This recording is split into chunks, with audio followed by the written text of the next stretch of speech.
Huh. Well, apparently we're alive. What's kind of weird is I got a message, I've never seen it before, telling me not only you're alive, but also expressing greetings from all the people at Streamlabs, which is the software that I use to actually do this. So quickly here, February 16, 2026. People are just about as happy as they make up their minds to be. People are just about as happy as they make up their minds to be. Guess who that was? Abraham Lincoln.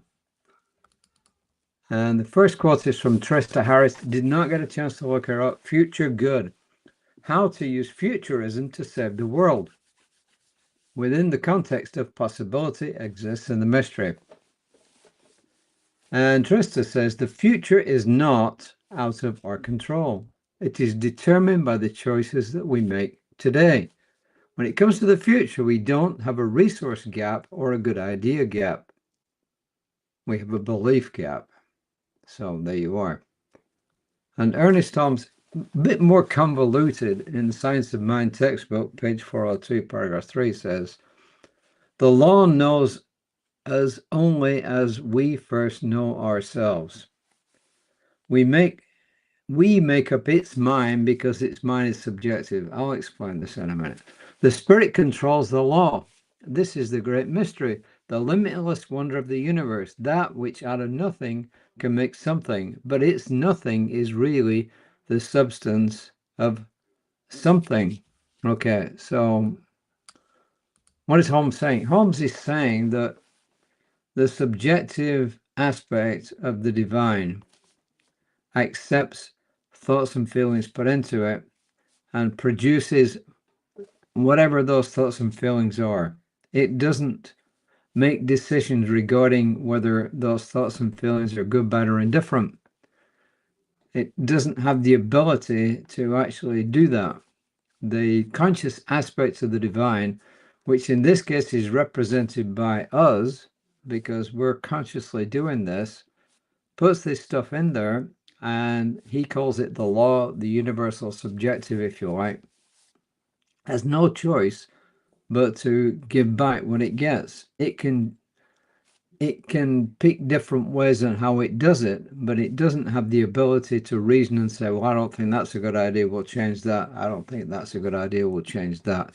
It accepts what it's given.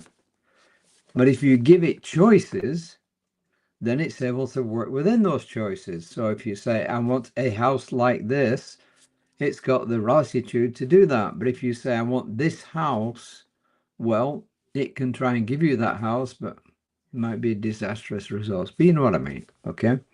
So that's what he's saying, essentially. And in a way, that's really what futurism is about. It's saying that we have the ability within our minds to actually create a different future. But when that future comes about, it will be the present moment. So is it as simple as that? No, but essentially that is it in a nutshell. It is more complicated, but essentially for simple stuff, yes, we can actually produce all that. And eventually, when enough of us get together, we'll produce huge things. And Reverend Raymont says, do you feel certain about what will happen in 6 months? 4 days, 12 hours? He says, likely you got no idea, right? Anything could happen. That's right. That's the beauty of embracing possibility within the mystery. Many of us try to know and control as much as we can. True. The truth is none of us can know or control everything. Of course, it's impossible. The mystery will continue, so why not embrace it and tap into its creative power? A world that works for now exists in multiple places at once. It exists in the past, when Sharif M. Abdullah wrote the book, Creating a World That Works for All. It exists when we read the book, when we pray, when we envision, and when we speak about it. And its manifestation as a living reality exists in the mystery of the future. A future which, when it arrives, will simply be the present moment, right? Our question for today is how we enter the mystery of what is possible in order to craft the probable and manifest the inevitable. The question is, what do we do? Of course, the answer is we use our spiritual mind treatments. We use our thoughts plus feelings to do this. Then he goes on to, he says, are we ready to close the gap in our beliefs? Are we ready to actually truly believe what we're praying for? And then he says, anthropomorphizing God is a gap. My wife read that and she said, what does it mean? I said, well, it means anthropos is the Greek word for man in the sense of human, not male, right? So when you anthropomorphize something, you make it in the human image. A simple way of looking at that is the images that we have of God as a father figure sat on a throne in the sky. But humans, we anthropomorphize lots of things. I mean, look at cartoons where you've got bears and dogs and other animals, and they appear to be acting like humans. You're anthropomorphizing them. We are creating God in the image of humans and not the other way around. And that's what he's saying there. Okay. He says, relying on answers and power from an outside source, channeling messages, crystals, angels, even Jesus, he says, is a gap when we depend on them rather than what Holmes wrote in Center for Spiritual Living's Statement of Beliefs, which he quotes. We believe in the direct revelation of truth through our intuitive and spiritual nature, that anyone may become a revealer of truth who lives in close contact with the indwelling God. You know, I would have to differ slightly from him in what he's saying here. I take Holmes as saying each of us has the ability to interact with the divine, with the all, directly. And sometimes through intuition, through being mindful in quiet time and allowing things to come to us, using our spiritual mind treatments that we can do that. But he also says that he doesn't believe, well, I guess what he's saying is we shouldn't be relying on answers from channeled messages, crystals, angels, even Jesus. Well, I think the divine comes to us in many, many ways, okay? And one of those could be a channeled message. It could be angels. It could be Jesus.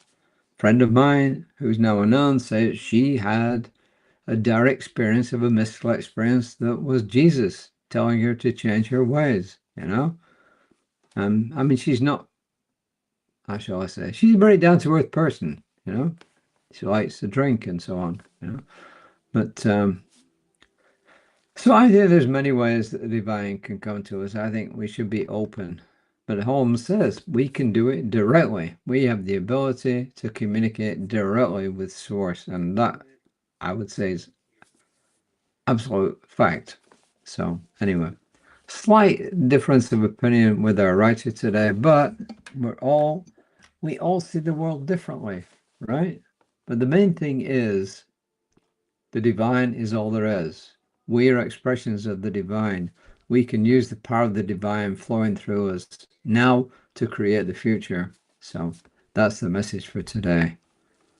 Life, like a blank canvas, awaits the paint and brushstrokes of my thoughts, my words, and my actions. And I would actually say of my feelings. It awaits the paint and brushstrokes of my thoughts, words, and actions, my beliefs. Possibility flows through me and everything I do, and I declare this truth daily. Possibility flows through me and everything I do, and I declare this truth daily. So take your pick.